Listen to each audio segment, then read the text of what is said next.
Hello friends, എല്ലാ football പ്രേമികൾക്കും CK ടോക്സിന്റെ മറ്റൊരു football ടോക്കിലേക്ക് ഒരിക്കൽ കൂടി സ്വാഗതം. നിലവിൽ ഏതായാലും കേരള ബ്ലാസ്റ്റേഴ്സ് FC അടുപ്പിച്ച് 3 മത്സരങ്ങളാണ് ISLന്റെ രണ്ടാം പകുതിയിൽ തോറ്റിട്ടുള്ളത്.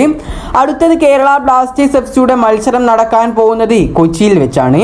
അതും ഈ വരുന്ന 28-ാം തീയതി രാത്രി 7:30 FC ഗോവയാണ് ബ്ലാസ്റ്റേഴ്സിന്റെ എതിരാളികൾ. അപ്പോൾ നമ്മൾ ഇന്നത്തെ ഈ ഒരു വീഡിയോയിൽ പ്രധാനമായും ചർച്ച ചെയ്യുന്നത് അടുത്ത ഗോവയ്ക്കെതിരായ മത്സരത്തിൽ ബ്ലാസ്റ്റേഴ്സ് കളിക്കളത്തിൽ ഇറങ്ങാൻ സാധ്യതയുള്ള ഒരു പോസിബിൾ ലൈനപ്പ് ആണ്.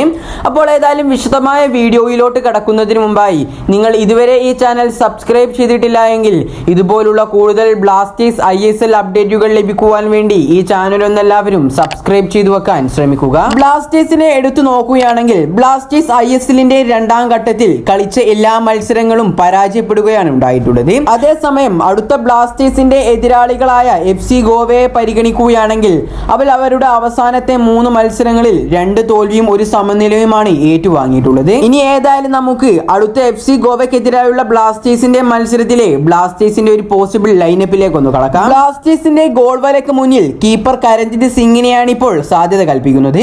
കാരണം എന്താണെന്ന് വെച്ചാൽ കഴിഞ്ഞ ചെന്നൈയിൻ FCക്കെതിരായുള്ള മത്സരത്തിൽ ബ്ലാസ്റ്റേഴ്സിന്റെ മാലാഖയായിരുന്ന സച്ചിൻ സുരേഷിന് പരിക്ക് പറ്റിയിട്ടുണ്ടായിരുന്നു.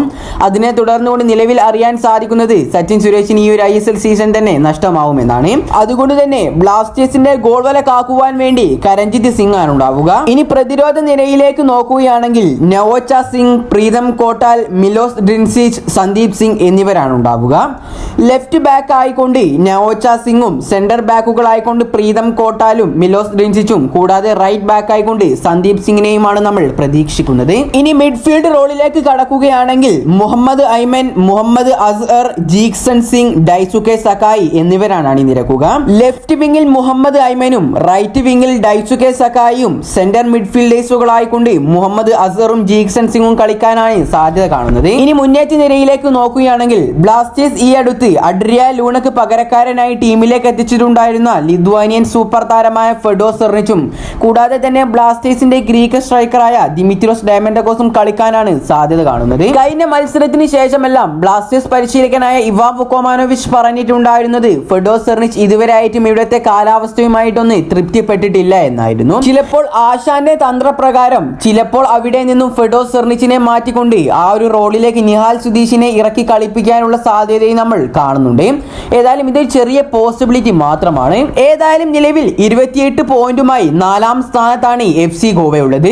ബ്ലാസ്റ്റേഴ്സ് ആണെങ്കിൽ 26 പോയിന്റുമായി 5-ാം സ്ഥാനത്തും. കൂടാതെ ഈ ഒരു മത്സരത്തിൽ ബ്ലാസ്റ്റേഴ്സിന് ഒരു പോസിറ്റീവ് എനർജി കൂടി ഉണ്ടാവും. കാരണം ഈ ഒരു മത്സരം നടക്കാൻ പോകുന്നത് ബ്ലാസ്റ്റേഴ്സിന്റെ തന്നെ സ്വന്തം മണ്ണായ കൊച്ചിയിലെ ജവഹർലാൽ നെഹ്റു സ്റ്റേഡിയത്തിൽ വെച്ചാണ്.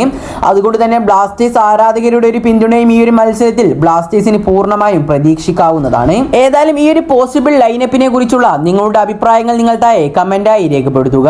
കൂടാതെ തന്നെ നിങ്ങൾക്ക് പോസിബിൾ ആയി തോന്നുന്ന ഒരു ലൈനപ്പും കൂടാതെ ബ്ലാസ്റ്റേഴ്സിന്റെ അടുത്ത മത്സരത്തിലെ സ്കോറും ഒന്ന് നിങ്ങൾ പ്രെഡിക്റ്റ് ചെയ്ത് കമന്റ് ചെയ്യുക. ഏതായാലും ഈ ഒരു വീഡിയോ ഇവിടെ വെച്ച് അവസാനിപ്പിക്കുകയാണ്.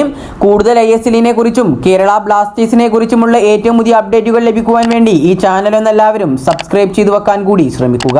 അപ്പോൾ അടുത്തൊരു അപ്ഡേറ്റുമായി വീണ്ടും വരാം. Good bye.